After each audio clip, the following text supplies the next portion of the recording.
নামাজ, সুবহানাল্লাহ, মুসলিম পরিবারে জন্মগ্রহণ করে নামাজ পড়েন না কেন? নামাজ কি হুজুরদের উপর ফরজ? বলেন।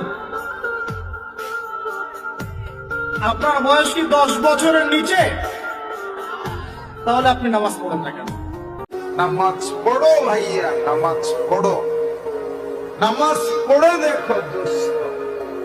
গান শুনে দেই মজা পাইছো, সিনেমা দেখে যে মজা পাইছো দোস্ত, উলঙ্গ ছবি দেখে যে মজা পাইছো, নর্তকীর নাচ দেখে যে মজা পাইছো, খুদার কসম, আল্লাহর কসম, রব্বে কাবার কসম, সেজদা করে এর চাইতে বেশি মজা